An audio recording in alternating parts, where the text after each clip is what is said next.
পরীক্ষামূলকভাবে সারা দেশের ১১টি উপজেলায় ২২,০০০ কৃষক কার্ড বিতরণ করা হবে। আসছে পয়লা বৈশাখে টাঙ্গাইল সদরে এই কার্ড বিতরণ কার্যক্রমের উদ্বোধন করবেন প্রধানমন্ত্রী তারেক রহমান। গতকাল সচিবালয়ে জরুরি বৈঠক শেষে একথা জানান তিনি। তবে এই বিষয়ে কি বলছেন সাধারণ মানুষ, এ নিয়েই আমাদের কথার আজকের আয়োজন। দর্শক, সবাইকে স্বাগত জানাচ্ছি এটিএন নিউজের নিয়মিত আয়োজন আমাদের কথার আজকের পর্বে। আপনাদের সাথে আছি আমি সাদিয়া ন্যান্সি।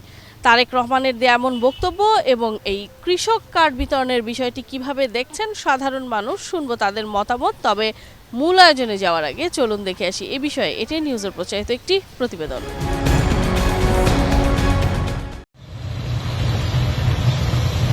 পবিত্র শবে কদরে সরকারি ছুটির দিনে বেলা ১১টায় সচিবালয়ে আসেন প্রধানমন্ত্রী তারেক রহমান। দুপুরে মন্ত্রিসভার বৈঠকের আগে কৃষক কার্ড নিয়ে আলোচনা হয়। আগামী পহেলা বৈশাখ কৃষক কার্ড কার্যক্রম উদ্বোধন করবেন প্রধানমন্ত্রী তারেক রহমান। নির্বাচনের প্রতিশ্রুতি বাস্তবায়নে প্রি পাইলটিং প্রকল্পের আওতায় এই কার্ড বিতরণ উদ্বোধন হবে টাঙ্গাইল সদর উপজেলায়।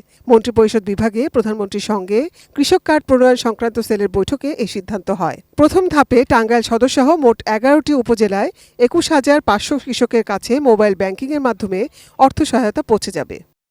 দুপুর ২টায় মন্ত্রিপরিষদ বিভাগের সম্মেলন কক্ষে অনুষ্ঠিত সভায় সভাপতিত্ব করেন প্রধানমন্ত্রী তারেক রহমান।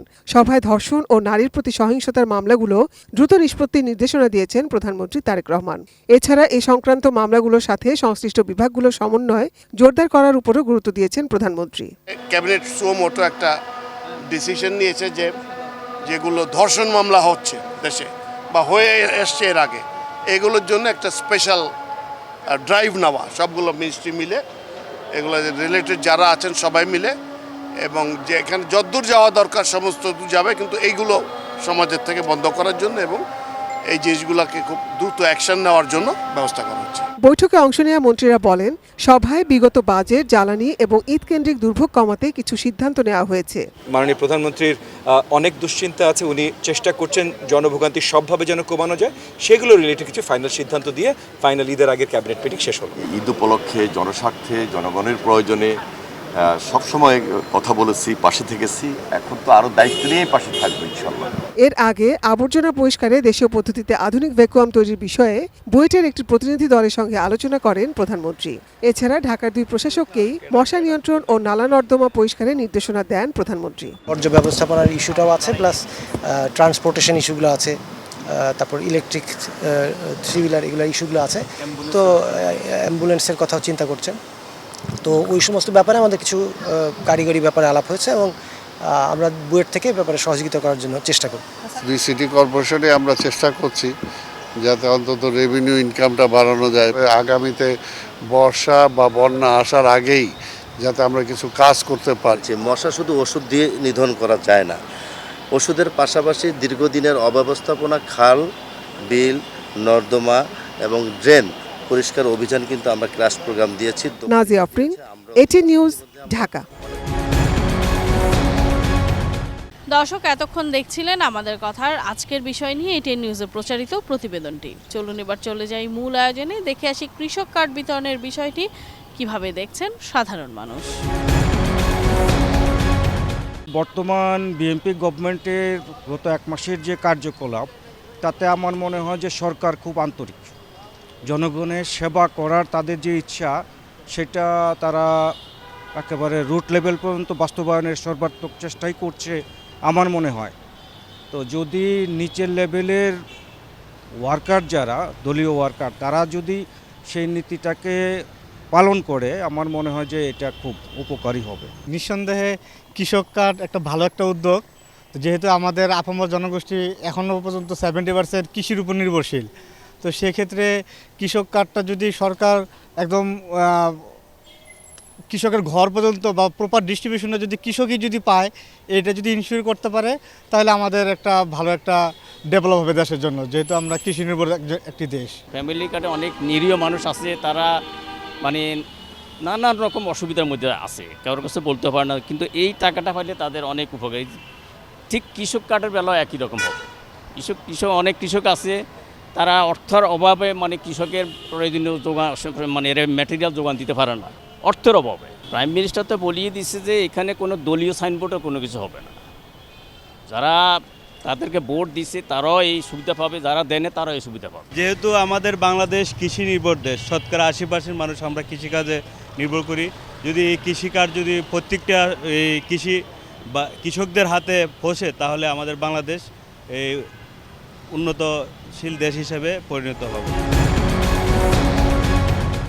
আমাদের কথায় কক্সবাজার থেকে স্বাগত জানাচ্ছি, আমি অর্পণ বড়ুয়া।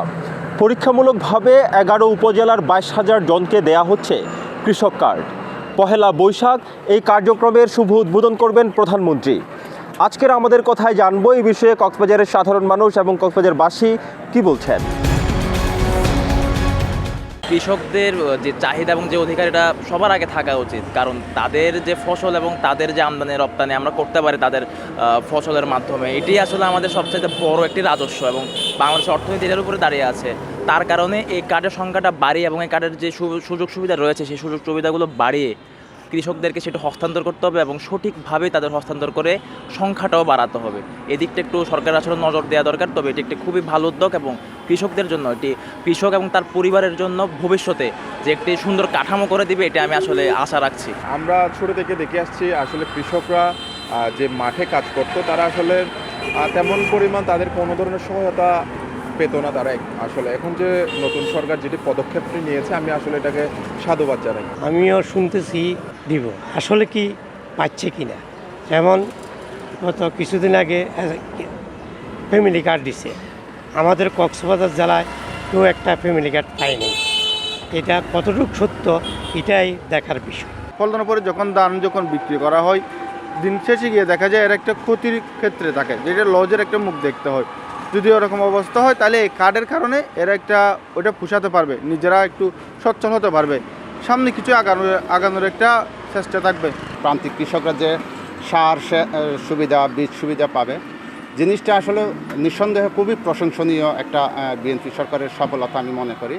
এবং এই দ্বারা যেন অব্যাহত থাকে, অদূর ভবিষ্যতে যেন এই ধরনের ছোটোখাটো বিষয়গুলো যেন সাধারণ মানুষ, গ্রামের প্রান্তিক পর্যায়ে সাধারণ মানুষ যেন উপকারভোগী হয়, সেই বিষয়টা মাথায় রেখেই এই ধরনের কার্যক্রম চালিয়ে যাওয়া আমি মনে করি নিঃসন্দেহে একটা সুন্দর কাজ।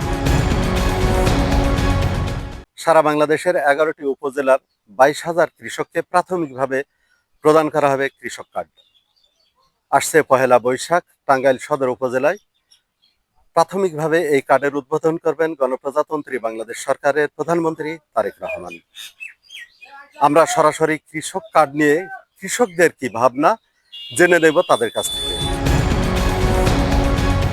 শুনছি যে সরকার বলে কৃষক কার্ড দেবে, তাই যদি আমরা সার বিষ ঠিক মতো যদি পাই তাহলে আমাদের উপকার হবে।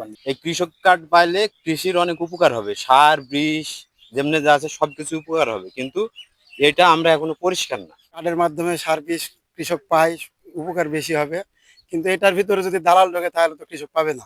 সার ডিজেল না পাওয়ার কারণে সময় মতো ফসল উৎপাদনে আমাদের সমস্যা। তবে শুনছি যে সরকার কৃষি কার্ড বিতরণ করবে, এই কৃষি কার্ড বিতরণে যেন কোনো প্রকার অনিয়ম না হয়, এই প্রত্যাশা আমরা করি কৃষকেরা।